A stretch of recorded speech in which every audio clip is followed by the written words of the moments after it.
Mr. President, I come to the floor this evening to urge my colleagues to support legislation to extend and expand the payroll tax cut that middle-class families across America depend on.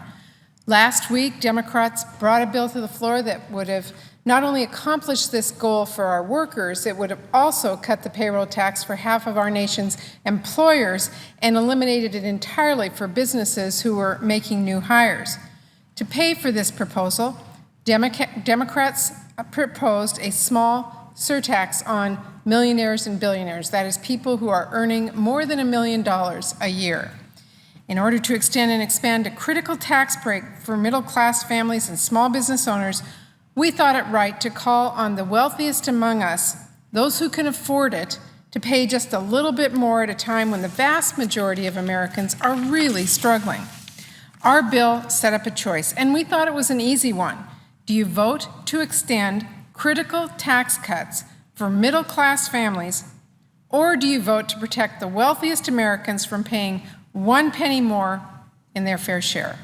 Well, unfortunately, Mr. President, almost every Senate Republican chose to side with the richest Americans and filibuster our middle-class tax cut bill. And in a surprising development, their leadership's own bill to simply extend the middle-class tax cuts while protecting the wealthiest Americans was opposed by the majority of Republicans. Mr. President, Republicans spent months on the Joint Select Committee on Deficit Reduction saying that tax cuts for the wealthiest Americans should be made permanent, that the wealthiest Americans and biggest corporations should get even deeper tax cuts, that tax cuts for the rich shouldn't be paid for and should be simply added to the deficit, and that a pledge made to a Republican lobbyist named Grover Norquist gave them no choice but to support tax cut extensions. So I have to say I am truly disappointed to see once again that this apparent concern for tax cuts only seems to extend to millionaires and billionaires. And now that a break for middle class is on the verge of ending in a few short weeks, potentially causing deep harm to our weak economy, those Republicans who fought tooth and nail for tax cuts for the rich are nowhere to be found. In fact, many of them are actively opposing it. Mr. President, Republicans seem to be operating under the backward economic principle that only tax cuts for the richest Americans and biggest corporations are worth fighting for. In fact, they have a name for that group of people. They call them the job creators. They believe the only ones who create jobs in America are the rich, and they claim the tax cuts and loopholes they fight for that benefit the wealthy will somehow trickle down to the rest of us. Well, Mr. President, that's wrong. We know that Republican economy policy has failed us.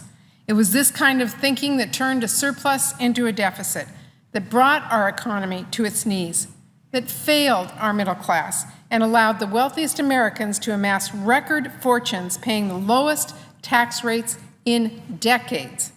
It's the wrong way to go, and Americans know it. And our country has the scars to prove it.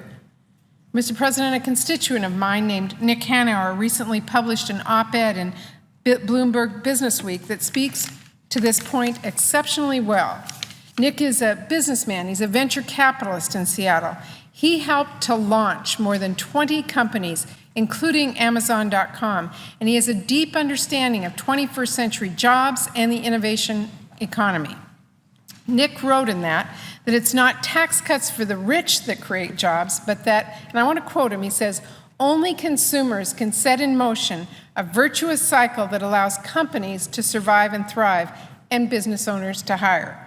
An ordinary middle-class consumer, he says, is far more of a job creator than I ever have been or ever will be.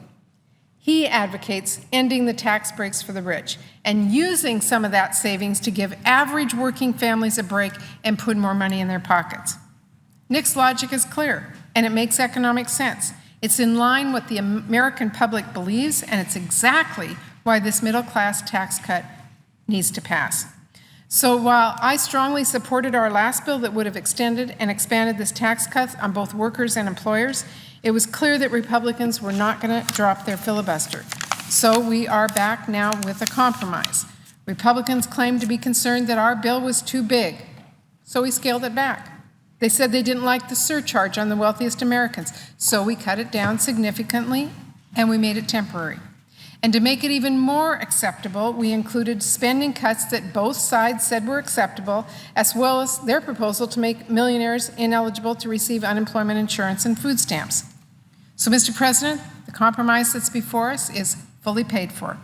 It extends and expands payroll tax relief for millions of middle-class families in our country.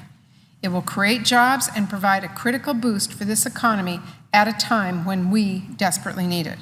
So I continue hoping that our Republican colleagues will be as focused on tax cuts for the middle class as they are on for the wealthiest Americans and largest corporations. And I hope they stand with us to pass this critical legislation in time for the holidays, because that's what American families want.